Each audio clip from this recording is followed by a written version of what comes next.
Welcome bike history buffs and mystery lovers. Today, we're journeying back to the wild American frontier of the 1870s, a time of hope, expansion, and unimaginable horror. We're re-delving into the dark and twisted tale of a family that turned the American dream into a waking nightmare. This is the story of America's first family of serial killers, the Bloody Benders. Our story unfolds in Labette County, Kansas, a seemingly peaceful stop along the Great Osage Trail.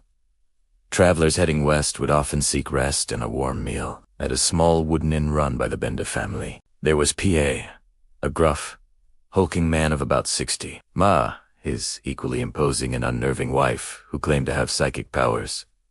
Their son, John Jr., a quiet and awkward man, and the star of the show. Their beautiful and charismatic daughter, Kate. Kate was the face of the Bender, and she was charming, sociable, and advertised herself as a spiritual healer and medium. Travelers were drawn to her, captivated by her promises to connect them with the spirit world or heal their ailments. Little did they know, their visit with Kate would be their last. The Bender's Inn was cleverly designed for murder. A large canvas curtain separated the living quarters from the main guest area. A guest, usually a lone traveler with money, would be seated at a table of honor, with their back to this curtain. As Kate distracted the unsuspecting visitor with her charm or a spiritual reading, P.A. or John Jr. would sneak up behind the curtain. With a swift, brutal blow from a hammer, the guest's life would come to an end. After the murder, the horror continued. A trapdoor was built directly under the guest's chair. The body would be dropped through it into a dark, dirt-floored cellar below. There, they would be stripped of their valuables, and their throats would be slit to ensure they were dead. Later, under the cover of darkness, the Benders would bury the bodies in their apple orchard, a place that would soon earn the grim nickname Hell's Hafen. For nearly 2 years, from 1871 to 1873, people traveling through Labette County simply vanished. The disappearances became so frequent that locals grew alarmed. The community began to suspect foul play, especially after a prominent doctor, William York, went missing while searching for a lost neighbor. Dr. York's brothers, influential men in Kansas, arrived in the area demanding answers. They organized a town meeting to launch a massive search. Suspiciously, P.A. Bender and John Jr. attended this very meeting, attempting to divert suspicion away from themselves. But their strange behavior and Bender's aggressive and threatening demeanor only made them look more guilty. Sensing that their time was up, the Benders vanished. One night, they simply packed up a wagon and fled, leaving their inn eerily abandoned. Neighbors, now thoroughly convinced something was wrong, decided to investigate the property themselves. What they found was a scene from a nightmare. The stench of death hung heavy in the air. Inside the inn, they discovered the blood-stained floor and the sinister trapdoor leading to the cellar. But the true horror lay outside. As searchers began to dig in the disturbed soil of the apple orchard, they unearthed one body after another.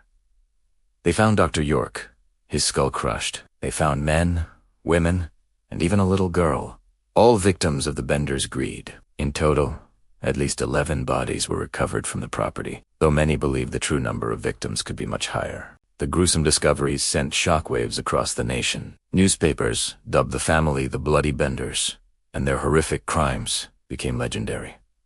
But what happened to the Benders? That's the most frustrating part of this entire story. They were never caught. A massive manhunt was launched, with posses and vigilante groups scouring the countryside. Rewards were offered for their capture, dead or alive.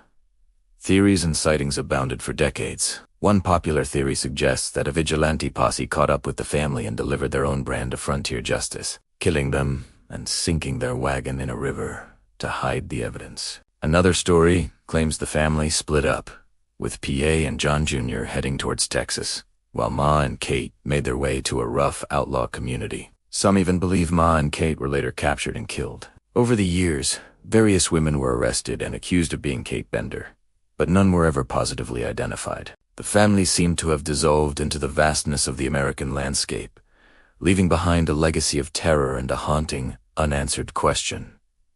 Where did they go? The Bender Inn, the site of so much horror, was eventually torn down by souvenir hunters. The trapdoor, the hammer, and other artifacts became grim collectibles.